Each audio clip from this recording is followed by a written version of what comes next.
ပါတီစုံဒီမိုကရေစီအထွေထွေရွေးကောက်ပွဲလုပ်ငန်းစဉ်တွေကိုနှောက်ယှက်ဟန်တာဖို့ဒီကြံစီနေကြတဲ့သူတွေအနေနဲ့မိမိတို့အတွက်အကျိုးမရှိတဲ့လုပ်ရတာဖြစ်တယ်ဆိုတာနဲ့ပတ်သက်ပြီးတော့ကျွန်တော်ရဲ့အမြင်ကိုမျှဝေပေးသွားချင်ပါတယ်။အဲ့တော့2025ခုနှစ်ပါတီစုံဒီမိုကရေစီအထွေထွေရွေးကောက်ပွဲကျင်းပဖို့ဟာဒီနေ့နဲ့ဆိုရင်51ရက်ပဲလိုပါတော့တယ်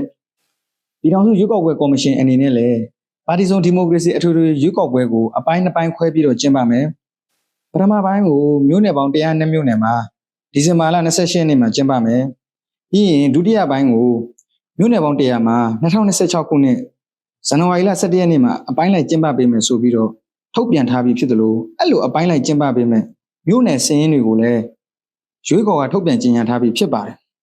။ဒီမဲဆွယ်စည်းရုံးခွင့်ကာလကိုလည်းရက်ပေါင်း60သတ်မှတ်ကြေညာထားပြီးလည်းဖြစ်ပါတယ်။ဒါမဲ့ရွေးကောက်ပွဲမှာဒီမဲရုံလုံခြုံရေးတွေမဲပေးဆက်လုံခြုံရေးတွေလွတ်တော်ကိုယ်စားလှယ်လောင်းတွေရဲ့လုံခြုံရေးတွေပြီးရင်ဆန္ဒမဲပေးသူတွေရဲ့လုံခြုံရေးတွေအတွက်လည်းတနိုင်ငံလုံးလွှမ်းခြုံရေးစီမံချက်နဲ့ဆက်ဆက်ဆောင်ရွက်မဲ့တိကျစီမံချက်10မျိုးကိုလည်းရေးဆွဲပြီးတော့အကောင့်ထဲဖော်နေတာဖြစ်ပါတယ်။ပြီးတော့ရွေးကောက်ပွဲကိုနှောက်ယှက်ဟန်တာဖျက်ဆီးဖို့အကြံစီရှိတဲ့သူတွေအတွက်လည်းပါတီစုံဒီမိုကရေစီအထွေထွေရွေးကောက်ပွဲများကိုနှောက်ယှက်ဟန်တာဖျက်ဆီးခြင်းမှကာကွယ်ပေးဥပဒေဆိုပြီးတော့လည်းထုတ်ပြန်ထားပြီးတော့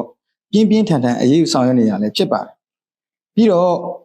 ရွေးကောက်ပွဲဆိုင်ရာလုပ်ငန်းတွေကိုပြက်ပြားစေဖို့အတွက်ဤအမျိုးမျိုးနဲ့ကျူးလွန်ကြတဲ့သူတွေကိုအရေးယူဆောင်ရွက်နေရအော်တိုဘာလ29ရက်နေ့အထိအရေးယူဆောင်ရွက်ခဲ့တဲ့အမှုပေါင်း40မှာတရားခံအမျိုးသား83ဦးနဲ့အမျိုးသမီး9ဦးစုစုပေါင်း88ဦးထိရှိလာခဲ့ပြီလေဖြစ်ပါတယ်။အဲ့ဒီထဲမှာစဉ်းစားတွေးခေါ်နိုင်စွမ်းနဲ့ပါတဲ့အမှုပညာရှင်တချို့ကပါဝင်လာကြတာလည်းတွေ့ရတယ်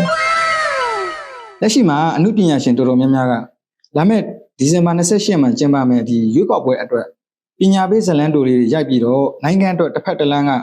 ပါဝင်ကူညီနေကြတဲ့အချိန်မှာဒီတချို့အမှုပညာရှင်တွေအပါအဝင်ရွေးကောက်ပွဲလုပ်ငန်းစဉ်တွေကိုနှောက်ယှက်ဟန်တာဖျက်ဆီးဖို့ကြံစီလှုံ့ဆော်နေကြတဲ့သူအချို့ကိုအသိဉာဏ်ကင်းမဲ့လွန်းတဲ့သူတွေဖြစ်တယ်လို့ကျွန်တော်အနေနဲ့ပြောချင်ပါတယ်။တည်တည်ချာချာစဉ်းစားကြည့်ရင်2021ခုနှစ်နိုင်ငံရေးမတည်မငြိမ်စဖြစ်ကြတဲ့ကအစိုးရကိုဆန့်ကျင်တဲ့ဒီအကြမ်းဖက်လုပ်ရက်တွေလုပ်ဖို့လှုံ့ဆော်ခဲ့ကြတဲ့သူတွေကနိုင်ငံရေးမတည်ငြိမ်မှုကိုအားပေးတဲ့ဒီပြည်ပရောက်နိုင်ငံရေးသမားအချို့ပဲဖြစ်တယ်။သူတို့စကားကိုနားယောင်ပြီးတော့ဒီလိုက်လုပ်ခဲ့ကြတဲ့သူတွေကလက်ရှိမှာအစင်မပြေမှုပေါင်းဒုက္ခပင်လယ်ဝင်နေတဲ့အဖြစ်မျိုးနဲ့ကြုံတွေ့နေကြရတယ်ဆိုတာကလည်းအားလုံးသိပြီးဖြစ်ပါတယ်။လက်ရှိမှာရွေးကောက်ပွဲကိုမဖြစ်မြောက်အောင်ဟန်တာနှောက်ယှက်ဖို့လှုံ့ဆော်ပေးနေတာကလည်းဒီနိုင်ငံရေးမတည်မငြိမ်မှုကိုလိုလားတဲ့ပြည်ပကိုထွက်ပြေးတိမ်းရှောင်သွားကြတဲ့နိုင်ငံရေးသမားအချို့နဲ့ဒီအကြမ်းဖက်အားပေးအမှုပညာရှင်အချို့ပဲဖြစ်ပါတယ်။ဒါကြောင့်မလို့သူတို့ရဲ့မဟုတ်မမှန်လှုံ့ဆော်တဲ့စကားကိုနားယောင်တင်နားမယောင်တင်ဆိုတာကလည်း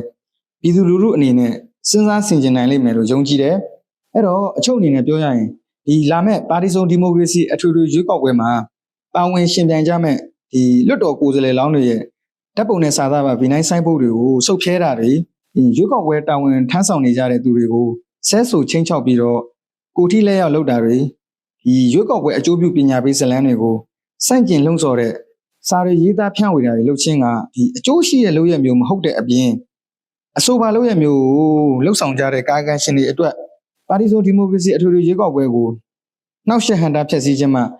ကာကွယ်ပေးဥပဒေပုံမှန်တွေနဲ့သာအရေးယူခံရတာလည်းဖြစ်ပါတယ်။ဒါကြောင့်မလို့ပြည်သူတွေအနေနဲ့ဒီရွေးကောက်ပွဲလုပ်ငန်းစဉ်တွေကိုပြည်ပကနေပြီးတော့နှောက်ယှက်ဟန်တာလှုံ့ဆော်မှုမှာမပါဝင်မပတ်သက်ဖို့နဲ့ဒီရွေးကောက်ပွဲဥပဒေကိုစန့်ကျင်ခြင်းဟာမိမိကိုယ်ကိုယ်သာထိခိုက်စေနိုင်တဲ့လုပ်ရမျိုးဖြစ်တဲ့အပြင်ဒီရှေ့မှာလည်းတာရကတွေများစွာရှိတဲ့အတွက်အသိဉာဏ်ကင်းမဲ့တဲ့လုပ်ရမျိုးမလုပ်ကြဖို့တိုက်တွန်းလိုပါတယ်။အားလုံးကျေးဇူးတင်ပါတယ်